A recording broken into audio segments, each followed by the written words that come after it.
Prague, the capital of the Czech Republic, sits proudly on the banks of the Vltava River, right in the heart of Central Europe. Often called the City of 100 Spires, Prague has miraculously survived wars, empires, and revolutions, with its historic core largely untouched. Unlike many European capitals, Prague's medieval architecture remains intact, giving the city a layered character. Romanesque foundations, Gothic cathedrals, Baroque palaces, Art Nouveau elegance, and modern creativity all coexist side by side. It's a city best explored slowly. Wander on foot and cross bridges without checking a map, and let Prague reveal itself naturally. At the center of it all lies Old Town Square, one of Europe's most beautiful medieval squares. Surrounded by colorful Gothic and Baroque buildings, this square has long been the stage for the city's grand moments. From coronations, rebellions, and executions to joyful celebrations, the square has witnessed it all for over 1,000 years. Towering over the square is the Church of Our Lady before Tin, with its dramatic twin Gothic spires. Legend says the spires represent the balance between good and evil, watching over the city. Inside, the church houses the tomb of the famous Danish astronomer Tycho Brahe, who worked at the court of Emperor Rudolf II. Step back outside and the astronomical clock awaits. Mounted on the Old Town Hall is one of Prague's most precious treasures. Installed in 1410, it's the third oldest astronomical clock in the world, and the oldest still operating. Every hour, crowds gather as the clock springs to life. Apostles appear, bells ring, and death himself marks the passing of time. As the crowd disperses, explore the facades around you. Many feature painted symbols instead of house numbers, a reminder of a time when most residents couldn't read. Each symbol told travelers exactly who lived or worked there, whispering stories of the square's past. Old Town Square isn't a place you simply just visit. It's a place you absorb, layer by layer. Old Town Square shows us where Prague began. But to understand the city we see today, we need to move forward in time. Just beyond the medieval streets lies Wenceslas Square. Wenceslas Square isn't a traditional square at all. It's a grand boulevard, stretching nearly 750 meters through the heart of Prague's new town. At the upper end of the square stands the National Museum, completed in 1891 in neo-Renaissance style. The building was designed to represent Czech national identity during a period of cultural revival, and remains one of the country's most important museums. Its collections cover Czech history, archaeology, natural sciences, and art. Bullet holes from the 1968 Soviet invasion are still visible on the facade. From the museum's upper levels, visitors are rewarded with panoramic views across Wenceslas Square and the city beyond, a perfect vantage point to reflect on Prague's journey through history. In front of the museum is the statue of Saint Wenceslas, the patron saint of Bohemia. This statue has long been a traditional meeting point and a focal location for major public gatherings. Wenceslas Square has played a key role in modern Czech history. In 1918, crowds gathered here to celebrate the creation of Czechoslovakia. In 1968, the square became a center of protest during the Prague Spring. In 1989, it was one of the main locations for demonstrations during the Velvet Revolution, which led to the end of communist rule. Despite its deep historical weight, Wenceslas Square today is vibrant and alive. The boulevard is lined with shops, cafes, hotels, theaters, and restaurants, blending everyday life with monumental history. Prague at Christmas feels like a living snow globe. From late November through to early January, the city transforms into one of Europe's most enchanting winter destinations. Wooden stalls line the squares, rooftops glow with festive lights, and the scent of spices and pine fills the air. The Old Town Square Christmas Market is the crown jewel. At its center stands a towering Christmas tree, traditionally decorated in a classic, elegant style with thousands of lights reflecting off the surrounding medieval buildings. What makes Prague's Christmas markets special is their authenticity. These markets aren't just for tourists. Locals visit nightly, gathering with friends after work, warming their hands around cups of svařák, the Czech version of mulled wine. Must-try seasonal treats include turtleneck, cooked fresh over open flames and dusted in sugar, medovina, a traditional honey wine, and delicious hot-roasted chestnuts. Handcrafted gifts are also a major highlight. Wooden marionettes, hand-blown glass ornaments, straw decorations, and embroidered textiles, many made using centuries-old techniques.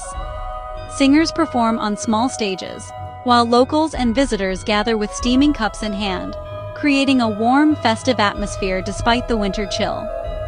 Another must-visit is Wenceslas Square Christmas Market, which feels more local and slightly less crowded, yet just as charming. With occasional snowfall, church bells echoing through the streets and choirs performing traditional carols, Prague's Christmas markets create an atmosphere that feels timeless. No visit to Prague is complete without crossing the legendary Charles Bridge. Built in the 14th century under Charles IV, this stone bridge connects the Old Town with the Lesser Town and Prague Castle. Lined with 30 Baroque statues, each with its own legend, it's one of the most photographed bridges in the world. This bridge has witnessed royal processions, battles, floods, and centuries of daily life. Early morning offers misty views and quiet moments, while evenings bring musicians, artists, and golden lights reflecting on the Vltava River. The statue of St. John of Nepomuk is the oldest statue on the Charles Bridge, and the only bronze statue there. Legend says touching the plaque on the statue brings good luck and ensures you'll return to Prague one day. Towering above the city is Prague Castle, officially the largest ancient castle complex in the world. Founded in the 9th century, this vast complex has served as the seat of Czech kings, Holy Roman emperors, and modern presidents. Walking through its gates feels like stepping through centuries of European power and politics.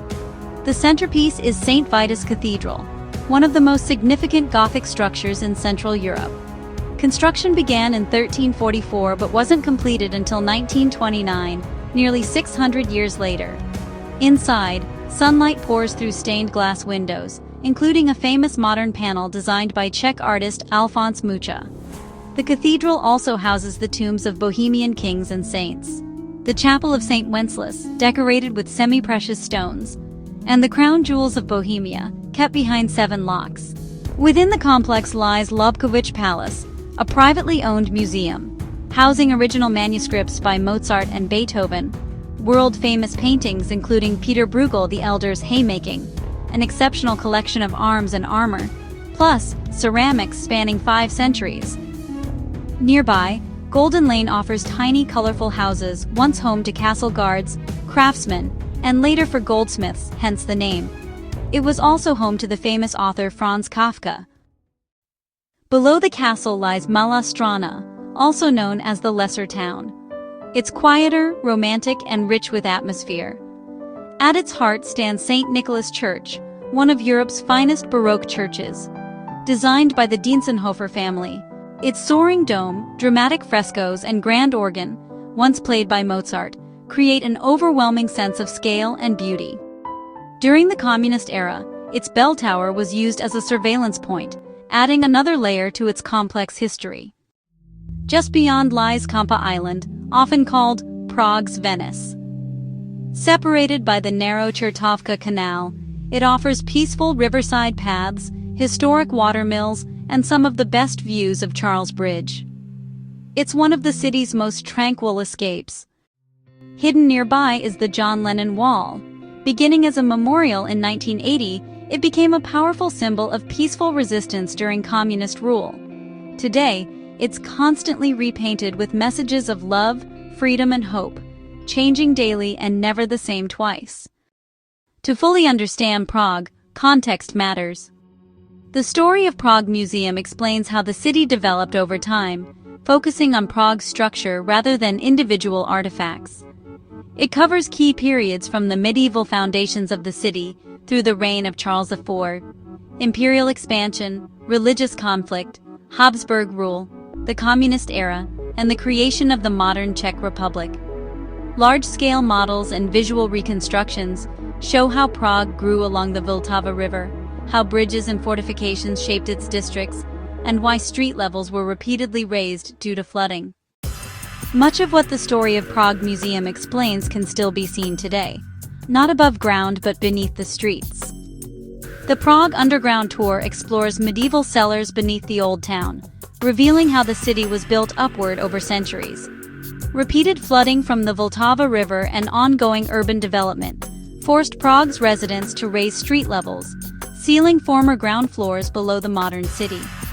The tour passes through vaulted stone corridors and cellar rooms that were once shops, homes, storage areas, and taverns.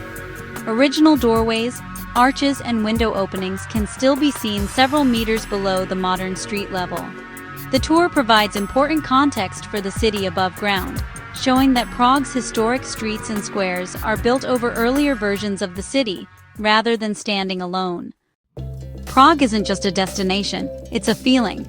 A city where fairy tale beauty meets real history, where festive lights glow against medieval stone, and where stories exist both above and below the streets.